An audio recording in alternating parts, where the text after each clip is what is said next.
The sad thing about Yu-Gi-Oh is that, like, you have all these great designs, you have all these great archetypes, right? We're talking about like Valence, Valmonica, Nemleria, right?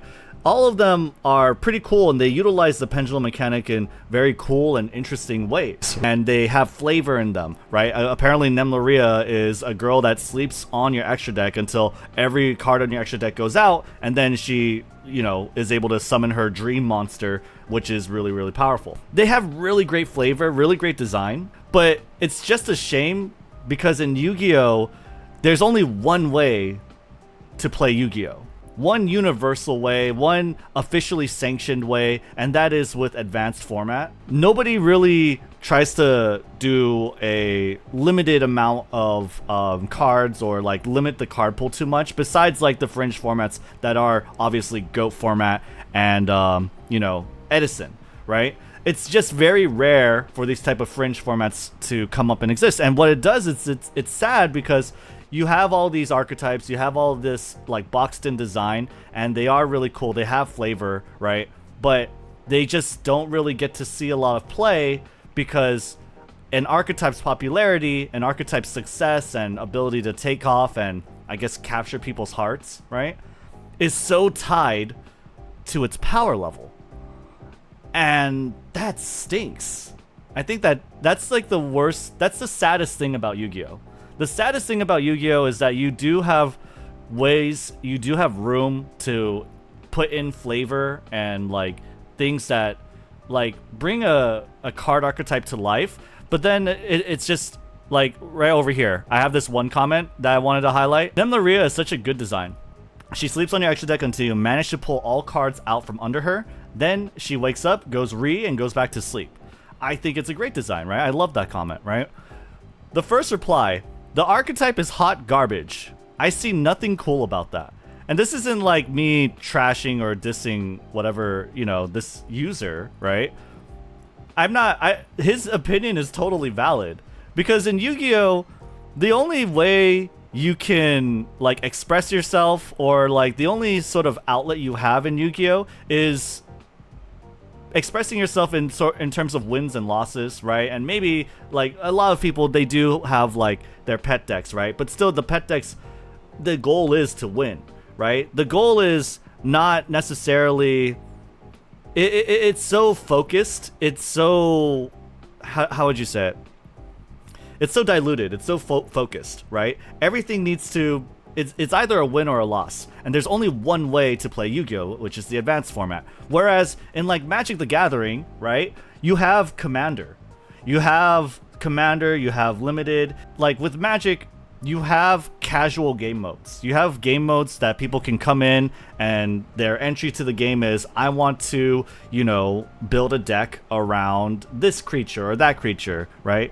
Like, I want to make a deck around Muldrotha. I want to make a deck around Monastery Mentor, I guess. I don't know. Commissar Severina Rain, right? This guy, this person looks really cool, right? Really cool little hat and his cutlass, right? And they have really cool abilities, right? People want to make decks around very powerful creatures, right? That act as their leaders, right? And represent them in battle. And it's designed to be a casual format. You can only play one of each card in a commander deck, right? It's designed to be a casual format. It's designed to be fun. But like Nemleria or Valence or Valmonica, they don't have that same opportunity to exist in any sort of space where people can really appreciate them for their design, the flavor, what they sort of bring in terms of things that aren't just directly related to gameplay, right?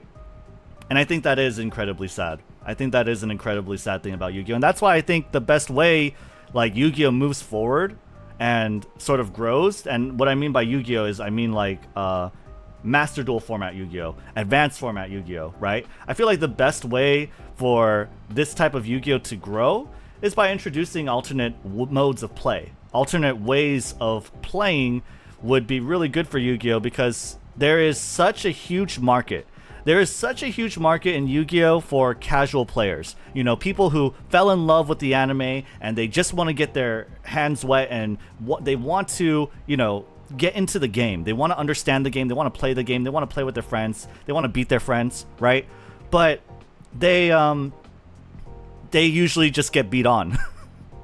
They usually are the ones who get beat up because the knowledge gap, the skill floor is so high. It's just way too hard to enter as a new player. And it would be really nice if there were just other ways, I think, for, you know, people to play this game, right? Other more streamlined, more readily available ways, right? Everyone can go on like EDO Pro and like figure out their like, or Yugioh Omega, right? And they could figure out like this weird, like different format that's really fringe and that's like, but it's so hard. It's so hard to get into that. It's so hard to find the right people.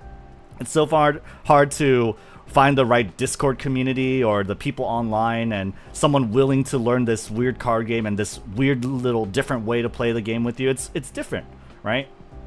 That's why you need to do it, you know, officially, right? I think the only way like Yugioh lives on is if they do something like that, if they focus on that. And that's what they do. That's what they are doing with the paper product. They're doing the speed duel stuff. They are doing the speed duel stuff in Yugioh. I think the one of them is pretty new, right? Yeah, speed duel, Streets of Battle City, right? Speed duel, Duel Academy box. They are doing these, but it's just so fringe. It's not very well known, I think. But I haven't been into a local game store, so I guess that's my bias. But what I would like to see are these kind of game modes in Master Duel. I would like to see these kind of game modes in Master Duel where they are a more condensed version of the game and they are more tailored and designed to see different archetypes and see different designs sort of come to light, right? I think that would be really good for the game. And I think that would be really good for Master Duel. I think that would be really good for the future of Yugioh. But yeah. What do you guys think? What sort of let me read some of the comments here. We need better thought out events. I think events are like, people just play events to farm gems, and the events are not like, yeah, events are a form of what I'm talking about, but wouldn't it be nicer if you could just always play the event, or you could always queue into it? Like, you have a season. Why don't we have a season with an event and that you do have like a rank tied into it, right? You have a season with an event, there's a rank tied into it, there is an incentive to play. They did have that, right? But they like basically Master Duel rank event, like the WCS qualifier events, right? Where they did have like an event where there was a separate ranking tied to it, right? And people played it, right? But imagine if they just had it as a more condensed format. Imagine if they designed the card set a little more and filtered out like the more annoying things, or things that, you know, basically design like a card set, a card pool that you could use with it. But it's weird, it's hard, because in Master Duel, like, a lot of the cards you can play are tied to your collection, and usually you're not crafting like weaker cards. That's the bad thing. The horrible thing about Master Duel and like implementing this, and like the hurdle that I can see and understand, is that nobody wants to craft or use their UR or even SR points to make worse cards to play in these events. Like, that's why I don't play the events. It's because it's too cumbersome. I'm gonna have to like craft, most of the times it's too cumbersome. Like, I'm gonna have to craft this different deck or different archetype in order to play, in order to farm gems that I have to spend gems in order to get. It's like, what? Why would I do that? Why would I do that? Why don't I just, and then I have to like waste my time playing something that doesn't really matter to me. There's no ranking, there's no stakes, there's no sort of like, yeah, there's no stakes to win or losing. Like, what is there to entice me, right? The only thing there is to farm gems, and then like, you're just playing against bots. You're just playing against people whose only sort of motivation to play is to farm gems. And it's like, that's not very competitive. That's not very fun for me. An alternate format that appeals to casual players is a good idea, but there's one problem. Too many people have their own definition of casual. No, that's not a problem. Make more. Make more different formats. Make things that are casual. Make things that are geared to get you into the game. That's not a problem. Yu-Gi-Oh has a huge market. Yu-Gi-Oh has a huge player base. They will take to different game modes as long as, you know, Konami officially like sanctions them and pushes them and actually gives a fuck about like marketing it. I hate the casual mode. It's called Casual Master Duel. Unranked would be much better. Yeah, it is. Like, if you made the game, it's not even like you're not even like needing to call the game casual or whatever, right? These game modes don't have to be casual. Like draft isn't casual, right? But anyone can play draft. Anyone can play limited, right? Like draft in Magic the Gathering, this isn't a like booster draft, sealed. This isn't a casual format, right? That's not marketed as a casual format, but anyone can play it. From the people with the least amount of disposable income to the players with like the most, it doesn't matter, right? They don't need to. There's not a lot of knowledge, or as far as like in terms of like card pull memorization that is required, right? It's very, very easy to just go to your local game store, go in with like 20 bucks, 15 bucks, I think, buy the 3 packs that you need, and then you play and like Magic draft, right? It's fun. It's really easy to get into. It's enjoyable, and it's, you know, you don't have anything like that in Yu-Gi-Oh. They probably just don't want to split the player base too much. No, they don't want. It's not that, Dragorify. It's that they're lazy. It's not that they don't want to split the player base too much. Yu-Gi-Oh is the top 3. It is the top 3 in terms of most played card games. It has a huge player base in Japan, right? It's not that they don't want to split the player base too much. It's that they have no idea how to monetize these other alternate game modes. They have no idea how they're going to implement something like this. And to be fair, they can't really. It's hard to implement draft because drafting is only really possible if you design sets for draft. And designing sets for draft means that you have to reduce the power level of the entire thing, right? And reducing the power level of the entire card set is only viable in a world where rotation exists, right? Does that make sense? Like, having a card set with lower power levels that's easy to understand, it's easy to jump into any booster box draft set. It's easy to jump into any one of these, right? Being able to do that requires a world where you don't have power creep, where you don't have a huge pool of cards, right? Because nobody in Yu-Gi-Oh, nobody is going to buy a box. Very little people are going to buy a box where the power level is reduced. You're not going to buy a set where it's weak, right? As a Yu-Gi-Oh player, you're just not going to do that, right? The only way you do that is if you chip in with a friend to buy like Speed Duel, and it's only a fun between you and your friends. I still think that's at least part of the reason. But yeah, of course, they always fumble the bag with good stuff people want. Yeah, I mean, there's a huge market for it. There's GOAT format, right? There is Edison. There's already different alternate formats. They just don't have an idea on how to monetize it. Because GOAT and Edison, they are in permastasis, right? These formats are in stasis. They have no way to add to that card pool because those formats only exist because they capture a period in Yu-Gi-Oh's timeline where the game was more fun or in-depth or simpler back then, right? And so you can't really, like, it is hard. I don't think it's really easy to figure out how to monetize that, right? And that's why you have, like, this problem where you can't really have limited or rotation. It's limited. You can't really have a limited booster box in Yu-Gi-Oh! In the world of Yu-Gi-Oh! Because nobody wants to buy weaker power level cards. Alternate game modes never hurt a game, especially since ranked is always available. I would say, like, there's a yes and no to that, right? Like, I understand, like, let's say for Apex Legends. With Apex Legends, you don't really want to make a solo game mode. In Apex Legends, you don't want to make a solo game mode, and to be fair, I think even duo game mode is, like, kind of a mistake. And it's not even, like, it's not even played. Like, duos in Apex Legends is not played. Apex Legends is a, you know, squad-based, you know, battle royale shooter where it works best. It is designed for 3 people to be on a team. And you don't want to introduce solo game mode in Apex Legends because that would dilute the player base, because solo would be way too much more accessible than trios. And so I understand that.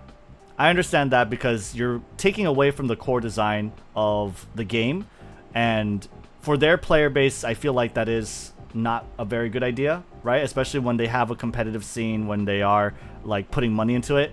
But the problem with Yugioh is that the competitive scene is not that big. It is very niche. The player base clearly has demonstrated that there is a market for alternate ways to play the game. It is wasted potential. Only real way to monetize those formats would be reprints of old cards, and since a lot of GOAT format staples are banned, it's a money sink. Yeah, exactly. It's a money sink. Like, no one wants to invest and buy cards that are banned. Here's another good example. People would even call janky FTKs and decks that focus on certain kinds of degenerate play casual. Sure, yeah, but what are you like saying that I'm trying to... when I'm saying and advocating and talking about different alternate modes of play, Gabe, I'm talking about like lower power level modes of play, right? That solve the problem of Yu-Gi-Oh's ginormous power gap, the knowledge gap, the skill floor, right? I'm talking about formats that solve that. And obviously you're not going to conflate when I say casual, you're not going to conflate that with degenerate decks, FTK decks, or whatever. We're talking about lower power level spaces. I said this once before, but more options available to the player are better. The option to choose the way you play is paramount to keeping a large player base. Konami's starting to realize this IRL. Yeah, I mean, I don't know. It would be cool. It would be really cool to, like, if I had some sort of way to try out these speed duel boxes and, like, review them, I guess. The problem is I don't have any friends. I don't have any friends that play IRL Yu-Gi-Oh anymore. And even if I did, the friends that I used to hang out with were never interested in like alternate ways to play Yu-Gi-Oh, right? The only time they were was Battle Kit 3, and we did buy one box, but we didn't like it, or at least the group didn't like it enough to keep buying more and keep doing it more. It is hard to justify when you're trying to spend money on just buying like the better decks and like go to tournaments and stuff, I guess. 8 pre-constructed decks ready to play right out of the box. That's really cool. So this is 8 pre-constructed decks ready to go out the box that are based off the anime characters. This is a really cool product. This is a really cool product. They're balanced, or at least they're meant to be, right? So that's really nice. I think that's really cool. Thoughts on tag duels being an official mode / way to play? Yeah, sure. Why not? That'd be really fun. Imagine if there were tag duels, right? I could play with like Rimu or Nova or Rina, right? I could reach out to like Miwabel or Tina. There's like so many people I could reach out to do like a day where we just tag duel. I think that'd be really fun. That'd be really cool. I feel like it's just sad that, you know, just going back to the original topic, right? It's sad that these archetypes that have so much flavor and design and I guess thought and love put into them, right, don't really get to see that much play. They get regarded as hot garbage or something that's to be dismissed because they're not playable. If you're a Master Duel player, the only way you can play the game is competitively on ranked or unranked, but you're not going to stay on unranked for long. You're going to be playing ranked. It all filters you in. It all puts you into the ranked box, right? And so everyone, at least in terms of Master Duel, is very, very concerned about how well the deck performs and their power level. And that's why you don't see a lot of variety of decks, right? Or as much as there could be when there are like hundreds of different archetypes in Yu-Gi-Oh! That's why you don't see that many, is because there's not that many ways to play the game. Anyway, wanted to go on that rant. Let me know in the comments what you guys think, and like and subscribe if you like this type of like discussion topic. But yeah, I'll see you on the next one.